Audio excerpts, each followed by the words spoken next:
Welcome back to 8 Metal Strings. Today's video topic comes from a comment on one of my previous videos from Marco. And Marco was wondering what to do in order to rebuild some speed and coordination after having stepped away from the guitar for a little while. So what I want to do for you all is just go over my general process for what I'm doing when I'm trying to learn something, and especially if I have to get it up in speed or tempo, and maybe build some coordination in the process of learning it. After that, we're going to take a look at two different case scenarios or examples on how we might actually apply this process to learning something practically. First, we have to choose what material we're actually learning. Once you have that, then we can focus on building up the speed. But once you've chosen the thing that you're trying to get good at, we can take a look at the techniques that are going to be required to do it. Now, these might be hammer-ons, pull-offs, slides, some chord shapes you're unfamiliar with, etc., etc. But without knowing specifics, the one thing that is going to be in common with everything we're learning is that our body has to be relaxed while we're learning it. Tightness in the muscles will prevent you from playing quickly. So if you're finding that you're never able to quite get things to a high speed, it is probably because there is some tightness in your muscles preventing you from getting there. So at this point in the process, you'll probably have memorized whatever you're trying to learn here and figured out all the fingerings and position shifts and all that kind of stuff. It's at this point that we have to start refining the techniques. This means eliminating any extraneous movements that are going on while we're playing.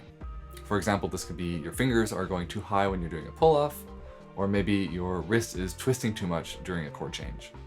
All these extra movements will slow us down. The final thing in the process that I think about is taking each individual small movement and compounding them into fluid, longer motions. So for example, maybe we have 3 consecutive hammer-ons on one string. Rather than thinking of them as 3 separate hammer-ons, we can combine them to think of it as one fluid motion that contains 3 hammer-ons.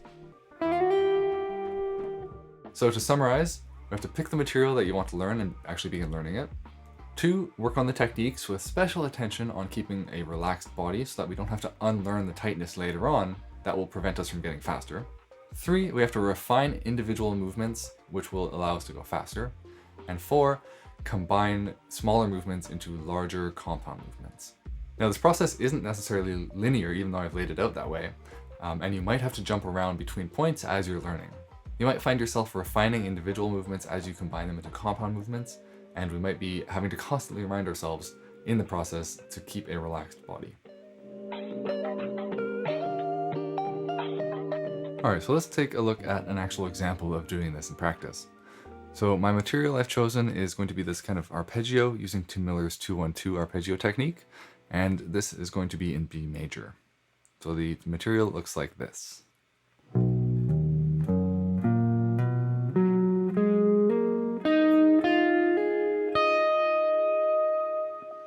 I'm just going to focus on ascending for now.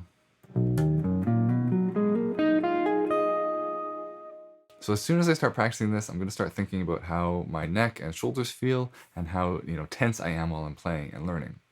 The tendency I see in a lot of my students and myself is to kind of hunch over your guitar when you're learning something, twist your neck so you can kind of see the notes better.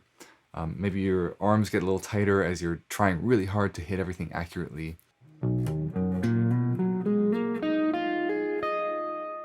But we want to try to undo all that tightness and get into this relaxed mode. And again, that reasoning is because when we start to play faster, that muscle tightness will actually prevent us from getting to the speed that we want.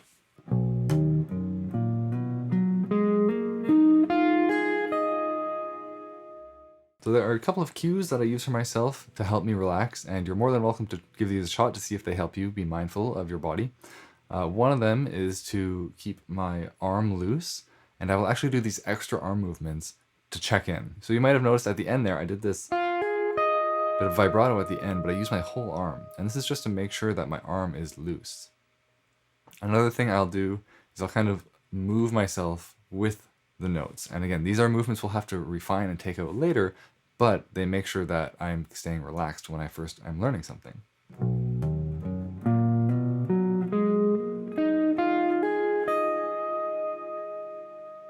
So a lot of extra arm movement that we'll take out, but it's just making sure I'm in a relaxed state. Next up in the process, once you learn the basics of the material, we're going to start refining individual movements. So let's take a look at this a little bit more closely and see what we can start to clean up. So we can think with the hammer-ons to make sure that our fingers don't start too high and we're doing a nice close hammer-on that is high velocity, so we get this hammer-on sound that we want without having all that extra movement. So I'm going to focus on that here.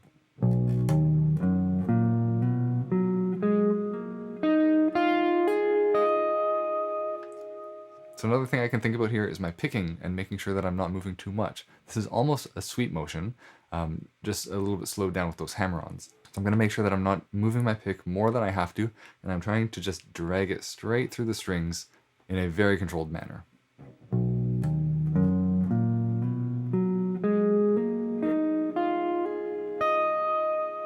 Something else I can do if I don't want to necessarily use my pick for every note is a hybrid pick and use my middle finger on every string that has a hammer on, other than the first. And I'm also trying to refine this arm movement as well, because we're doing that to stay nice and loose. And there's a lot of stretches as well here, so I do need to move around a little bit, but trying not to do it too much.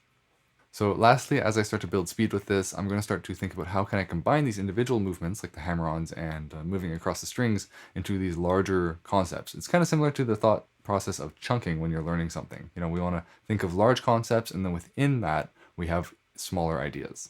So for this one, I'm going to start by trying to think of it as 3-note groupings. So the hammer-on plus the single note on the following string.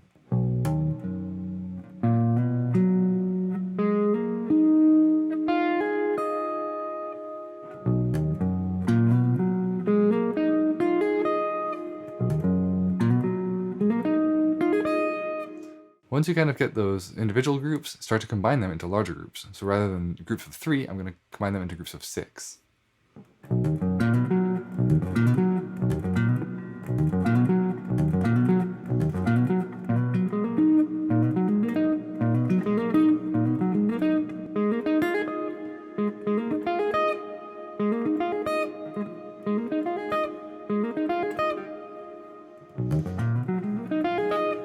So it's not perfectly consistent yet, but I'm getting pretty close to the tempo that I was hoping for there, and I would just continue to work on it this way.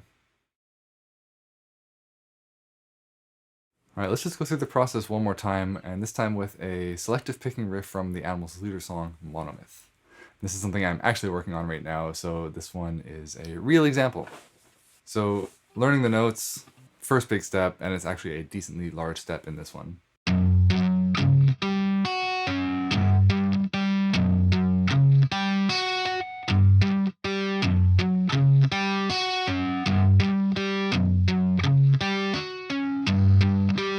I'm just going to do the first little section of this one and not the whole thing, otherwise this would take a little bit too long. But if you're interested in learning this whole riff, let me know in the comments and I can definitely make a video to show you how to do it. So learning the notes, we have our material. We're thinking about staying relaxed when we play it so there's no extra tightness. This one you can get really tight really quickly because it's quite a challenge. In terms of working on individual movements and refining those individual movements, there's a ton of hammer-ons in this one. So again, we're dealing with hammer-ons and trying to get them tight and close to the fretboard, get a high velocity hammer-on, but not one that has a ton of motion. So rather than swinging our fingers in like that, it's going to be nice and close, which will help with accuracy as well as tone and speed, ultimately, which is what we're going for. Next, we have to coordinate the right hand plucking one of these notes in between a bunch of these hammer-ons. So just getting the rhythm of that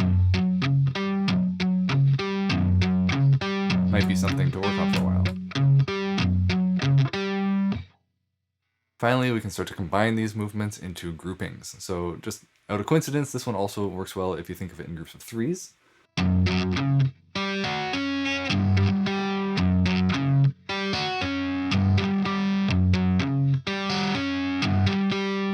And then we can start to combine those into a larger grouping of 9. 1, 2, 3, 4, 5, 6, 7, 8, 9.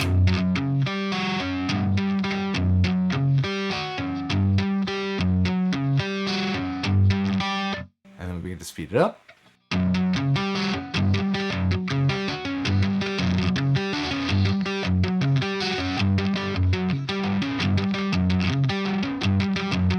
As you speed it up, you'll start to find things that start to get sloppy, and then you can go back and refine those movements.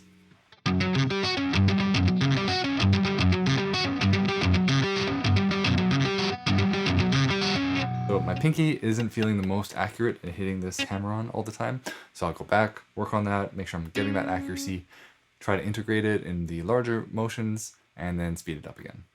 So that's about it for today's video. I know these general concept videos aren't always the most useful for everybody because they don't directly address what you're working on, but I do encourage you to give this framework a go, especially if you are building coordination, working on some difficult riffs, or just trying to get faster and cleaner with what you're playing. So choose and learn your materials, focus on the techniques that are present in those materials, and pay special attention to keeping a relaxed body while you play. Refine the individual motions of those techniques, and then finally you're going to chunk or group individual motions into larger fluid patterns. And I promise if you work on it in this way, with some consistency, you will definitely make improvements in whatever you're working on. So remember, if you like what I'm doing here and want to show your support for the channel, you can just leave a donation down at the Buy Me a Coffee link down in the description below, or you can purchase any of my PDFs that I've put out in recent videos. But with that said, that's all for me today. I hope you have a great rest of your day wherever you are, and as always, happy practicing.